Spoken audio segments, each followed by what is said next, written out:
Andrew McCart, IFLTV, Mr. Eddie Hearn.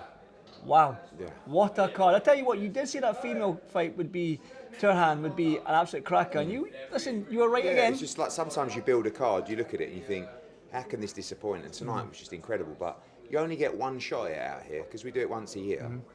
It's like, and tonight we just had it off because, you know, Prince Albert, everybody from SBM, they were just watching in awe of what we saw. Like every fight, as we said, going into the fight, you couldn't really pick decisively a winner. You could have the guy or girl that you favoured in the fight, and that's what we saw tonight. I mean, Sean McCone boxed fantastically well, and Prince Albert and everyone, they're kind of, and I did a little speech in the VIP room before, and I said, you know, Hugo McCone, they were, yes! I said, I've got to tell you, I said, I can't believe he chose Sean McCone, because he's a problem for anybody. He's so tricky, so difficult to beat, and you know, I thought Sean McCone boxed fantastically well. Conor Walker against Pat McCormack, what a fight. What a fight. And you know, Conor Walker sometimes boxes like a man who's just got heart, but tonight he boxed really smart. Like he didn't as want to well. lose tonight. No, but his desire to win is incredible, but desire to win can only get you to so many levels unless you improve. And what he's done under Jamie and Nigel is really improve. I think he's a world-class fighter. You know, and I really think that fight with Lewis Crocker now is one that could be a huge fight in the spring. You know, I know Jack's in the running for that fight. I was going to say that. Listen, Sam's had a stinker, Sam Jones, because he's got both fighters. And, you know, we'll see what the deal is. It's up to Lewis Crocker. He's the champion. So that was just unbelievable to watch. Johnny Fisher, I don't know what he was doing in the first round. I mean, he was so... I believe it was just nerves. Yeah. Because I don't think people understand, like, after that defeat, you kind of get ridiculed a little bit, you know? And, like, if he loses tonight, basically his career's over. And he comes out, and I said to him walking down the stairs, just relax, just take your time, get behind the jab. And he came out like a madman. They're just both swinging up. He got hit with a huge shot, got hurt, and just, I mean, he switched to rugby for 30 seconds, and he just survived. And then Tony got him back on his jab, and then he boxed really nice after that. Just broke the guy down, and I'm really pleased for him because there was massive pressure on that. I know he'll get criticised, as everybody does, but like that was a lot of pressure in there tonight. And if it goes the other way in that first round or the second round, you're done. Yep. So that was a big win for him.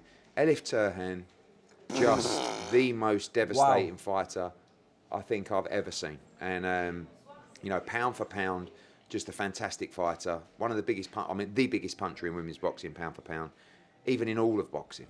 And she's just ice cold. I mean, everybody, no one's going to want to fight her. I actually can't believe Beatrice decided to fight her as well. That was a voluntary defence. And, you know, she's got huge fights ahead. And Shabazz McGrath was such a high-level fight, you know, a close fight that I think Shabazz was a deserved winner. How do you top this for next year then? How do you top a card like this for next year? You just have to find a way, don't you? I mean, this was just a card that just gelled perfectly under so many fights. And this is where we want to be at. You know, I've talked to you about 2026, and that's the kind of card that we want. We want fight fans to sit down and not know the result of the fights before the first bell rings. And that's what we got tonight, and you saw the result. So an incredible response. And as we move into 2026, a little bit of business to take care of. Another massive card in Stockton next week, and obviously AJ after that, and then the night of the Samurai is unbelievable. And you know, this is really the blueprint of how we want to move forward into 2026. Do you feel pressure now with the TKO stuff coming in, with I don't know what they want to call it, but you feel pressure to put on the fights that we want to see? An excitement, you know, I think, you know, it's a bit cringe, isn't it? Pressure is a privilege, but it is. And, you know, if it's us, like, TKO just aren't going to be able to do stuff like that at that level, because it's a different kind of structure that they're doing. It's a different level of fights. And, you know, we will make sure that our level is extremely high in 2026. And we know what we're doing. We know boxing inside out. And I believe we're going to get it right. I know, speaking of knowing boxing inside out, I know you know every card that you're on, every fight that's on every card.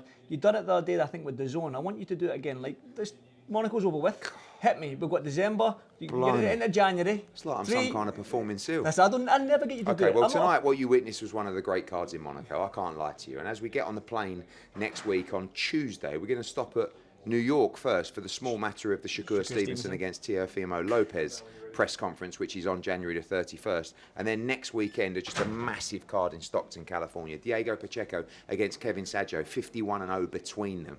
Gabriel Flores against Joe Caldina, which is basically a final eliminator for Abdullah Mason. Sky Nicholson in a really tough fight. Tito Mercado back in a really tough fight as well. Arturo Cardenas in a war as well. And then On Wednesday night, we're actually at the O2 Arena for Visioli against Howarth. So many great fights on the undercard as well. Hedges against Zorro, so much of our great young talent. And then, of course, on the Friday night in Miami, the very small matter of Anthony Joshua dissecting and breaking to pieces Jake Paul in Miami. The following night, we make our debut in Africa, in Ghana, for an unbelievable fight card. Of course, Aziz against Craig Richards, December 20th.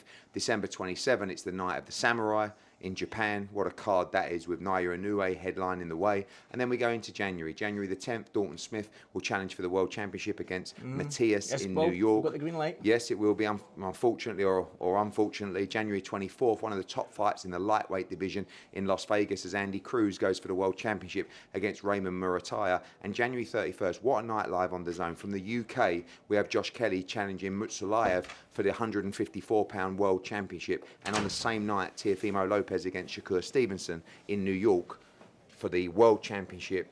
And then the week after that, it looks like we're going to be in Mexico before we head for a big February. February the 21st, we've got Wood Warrington, which is going to be completely sold out in Nottingham. Maybe a little Ryan Garcia fight people are talking around about in February. And then February 28th, one of the top fights in boxing. Two Mexican kings, Nunes against Navarrete, the big unification in Phoenix, Arizona. There's so much more to tell you. And as for March, well, that's still to come. We are on another level. DAZN are on another level. The global home of boxing 2026. Here we go. Christmas is coming, but first, we've got Stockton next week. Take care. Mic drop.